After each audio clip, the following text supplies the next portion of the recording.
DJ's Darkside. Tonight we are going to be reading The Masque of the Red Death by Edgar Allan Poe.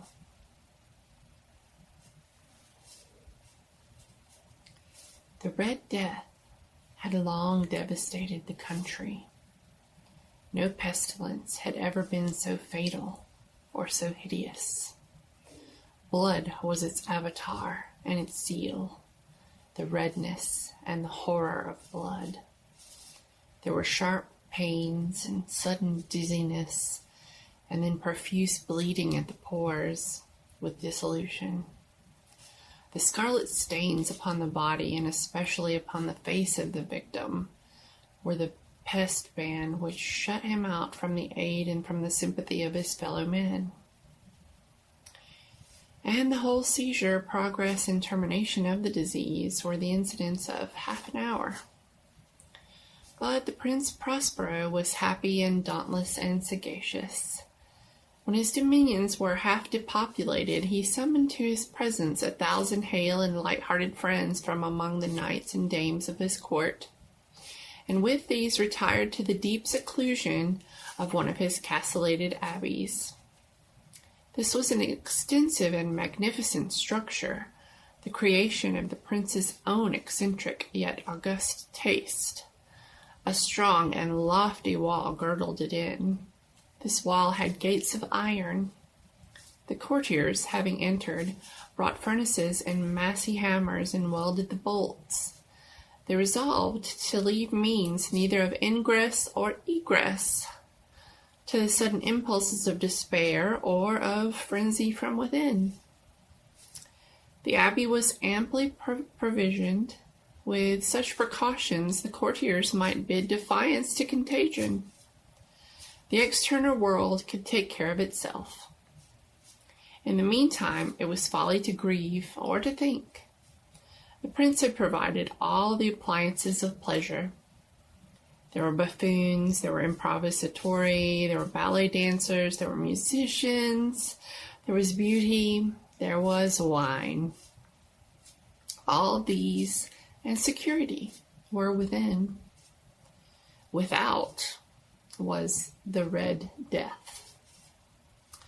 It was toward the close of the 5th or 6th month of his seclusion, and while the pestilence raged most furiously abroad, that the Prince Prospero entertained his 1,000 friends at a masked ball of the most unusual magnificence. It was a voluptuous scene, that masquerade. But first let me tell of the rooms in which it held. There were 7, an imperial suite. In many palaces, however, such suites form a long and straight vista, while the folding doors slide back nearly to the walls on either hand, so that the view of the whole extent is scarcely impeded. Here the case was very different, as might have been expected from the Duke's love of the bizarre. The apartments were so irregularly disposed that the vision embraced but a little more than one at a time. There was a sharp turn at every 20 or 30 yards, and at each turn a novel effect. To the right and the left, in the middle of each wall, a tall and narrow Gothic window looked out upon a closed corridor which pursued the windings of the suite.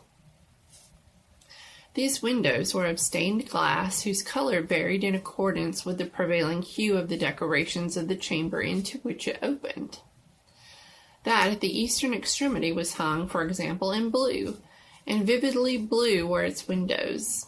The second chamber was purple in its ornaments and tapestries, and here the panes were purple. The third was green throughout, and so were the casements. The fourth was furnished and lighted with orange, the fifth with white, the sixth with violet. The 7th apartment was closely shrouded in black velvet tapestries that hung all over the ceiling and down the walls, falling into heavy folds upon a carpet of the same material and hue. But in this chamber only the color of the windows failed to correspond with the decorations. The panes here were scarlet, a deep blood color. Now, in no one of the 7 apartments was there any lamp or candelabrum amid the profusion of golden ornaments that lay scattered to and fro or depended from the roof. There was no light of any kind emanating from lamp or candle within the suite of chambers. But in the corridors that followed the suite, there stood, opposite to each window, a heavy tripod bearing a brazier of fire that projected its rays through the tinted glass and so glaringly illumined the room. And thus were produced a multitude of gaudy and fantastic appearances.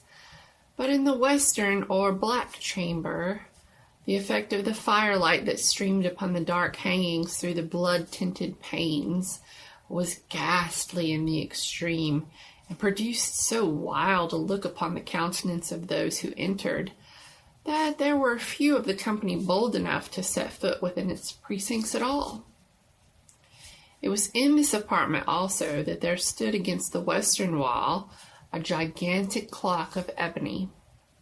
Its pendulum swung to and fro with a dull, heavy, monotonous clang, and when the minute hand made the circuit of the face, and the hour was to be stricken, there came from the brazen lungs of the clock a sound which was clear and loud and deep and exceedingly musical, but of so peculiar a note and emphasis that, at each lapse of an hour, the musicians of the orchestra were constrained to pause momentarily in their performance to hearken to the sound, and thus the waltzers perforce ceased their evolutions, and there was a brief disconcert of the whole gay company, and while the chimes of the clock yet rang, it was observed that the giddiest grew pale, and the more aged and sedate passed their hands over their brows, as if in a confused reverie or meditation. But when the echoes had fully ceased, a light laughter once pervaded the assembly, and the musicians looked at each other and smiled as if at their own nervousness and folly, and made whispering vows each to the other that the next chiming of the clock should produce in them no similar emotion. And then, after the lapse of 60 minutes, which embraced 3,600 seconds of the time that flies, there came yet another chiming of the clock, and then were the same disconcert and tremulousness and meditation as before. But in spite of these things, it was a gay and magnificent revel. The tastes of the Duke were peculiar. He had a fine eye for colors and effects. He disregarded the decora of mere fashion. His plans were bold and fiery, and his conceptions glowed with barbaric luster. There are some who would have thought him mad. His followers felt that he was not. It was necessary to hear and see and touch him to be sure that he was not. He had directed in great part the movable embellishments of the 7 chambers upon occasion of this great feat, and it was his own guiding taste which had given character to the masqueraders. Be sure they were grotesque. There were much glaring glitter and piquancy and phantasm, much of which has been seen in Hernani. There were arabesque figures with unsuited limbs and appointments. There were delirious fancies such as the madman fashions. There were much of the beautiful, much of the wanton, much of the bizarre, something of the terrible, and not a little of that which might have excited disgust. To and fro in the 7 chambers there stalked, in fact, a multitude of dreams. And these, the dreams, writhed in and about, taking hue from the rooms, and causing the wild music of the orchestra to seem as the echo of their steps. And anon there strikes the ebony clock which stands in the hall of the velvet, and then for a moment all is still, and all is silent save for the voice of the clock.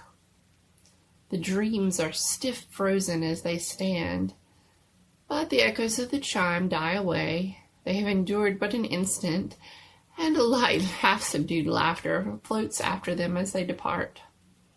And now again the music swells, and the dreams live and writhe to and fro more merrily than ever, taking hue from the many-tinted windows through which streams the rays from the tripods. But to the chamber which lies most westwardly of the seven, there are now none of the maskers who venture, for the night is waning away, and there flows a ruddier light through the blood-colored panes, and the blackness of the sable drapery appalls, and to him whose foot falls upon the sable carpet, there comes from the near clock of ebony a muffled peal more solemnly emphatic than any which reaches their ears who indulge in the more remote gaieties of the other apartments. But these other apartments were densely crowded, and in them beat feverishly the heart of life, and the revel went whirringly on until at length there commenced the sounding of midnight upon the clock. And then the music ceased, as I have told, and the evolutions of the waltzers were quieted, and there was an uneasy cessation of all things as before. But now there were 12 strokes to be sounded by the bell of the clock. And thus it happened, perhaps, that more of thought crept with more of time into the meditations of the thoughtful among those who rebelled. And thus too it happened, perhaps, that before the last echoes of the last chime had utterly sunk into silence, there were many individuals in the crowd who had found leisure to become aware of the presence of a masked figure which had arrested the attention of no single individual before. And the rumor of this new presence having spread itself whisperingly around, there arose at length from the whole company a buzz, or murmur, expressive of disapprobation and surprise, and then finally of terror, of horror, and disgust. And in an assembly of phantasms such as I have painted, it may well be supposed that no ordinary appearance could have excited such a sensation. In truth, the masquerade of license the night of was nearly unlimited, but the figure in question had out-Heroded Herod, and gone beyond the bounds of even the prince's indefinite decorum. There are chords in the hearts of the most reckless which cannot be touched without emotion, even with the utterly lost, to whom life and death are equally jests. There are matters of which no jest can be made. The whole company, indeed, seemed now deeply to feel that in the costume and bearing of the stranger neither wit nor propriety existed.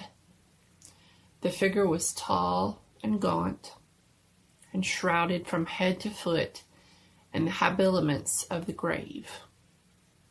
The mask which concealed the visage was made so nearly to resemble the countenance of a stiffened corpse that the closest scrutiny must have had difficulty in detecting the cheat. And yet all this might have been endured, if not approved, by the mad revelers around. But the mummer had gone so far as to assume the type of the Red Death. His vesture was dabbled in blood, and his broad brow, with all the features of the face, was besprinkled with the scarlet horror. When the eyes of Prince Prospero fell upon this spectral image, which with a slow and solemn movement, as if more fully to sustain its role, stalked to and fro among the waltzers, he was seen to be convulsed in the first moment with a strong shudder, either of terror or distaste, but in the next his brow reddened with rage. "Who dares," he demanded hoarsely of the courtiers who stood near him, "who dares insult us with this blasphemous mockery? Seize him and unmask him, that we may know whom we have to hang at sunrise from the battlements." It was in the eastern or blue chamber in which stood the Prince Prospero as he uttered these words. They rang throughout the 7 rooms loudly and clearly, for the prince was a bold and robust man, and the music had become hushed at the waving of his hand. It was in the blue room where stood the prince with a group of pale courtiers by his side. At first, as he spoke, there was a slight rushing movement of this group in the direction of the intruder, who at the moment was also near at hand, and now with deliberate and stately step made closer approach to the speaker. But from a certain nameless awe with which the mad assumptions of the mummer had inspired the whole party, there were found none who put forth hand to seize him, so that unimpeded he passed within a yard of the prince's person. And while the vast assembly, as if with one impulse, shrank from the centers of the rooms to the walls, he made his way uninterruptedly, but with the same solemn and measured step which had distinguished him from the first, through the blue chamber to the purple, through the purple to the green, through the green to the orange, and through again this to the white, and then thence to the violet, ere a decided movement had been made to arrest him.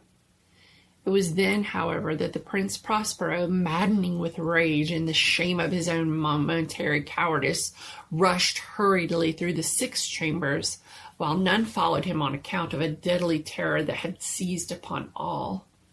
He bore aloft a drawn dagger, and had approached in rapid impetuosity to within 3 or 4 feet of the retreating figure, when the latter, having attained the extremity of the velvet apartment, turned suddenly and confronted his pursuer. There was a sharp cry, and the dagger dropped, gleaming upon the sable carpet, on which instantly afterwards fell prostrate in death the Prince Prospero. Then, summoning the wild courage of despair, a throng of the revelers at once threw themselves into the black apartment, and seizing the mummer, whose tall figure stood erect and motionless within the shadow of the ebony clock, gasped in unutterable horror at finding the grave cerements and corpse-like mask which they handled with so violent a rudeness untenanted by any tangible form. And now was acknowledged the presence of the Red Death. He had come like a thief in the night, and one by one dropped the revelers in the blood-bedewed walls of their revel, and died each in the despairing posture of his fall. And the life of the ebony clock went out with that of the last of the gay, and the flames of the tripods expired, and darkness and decay and the Red Death held illimitable dominion over all.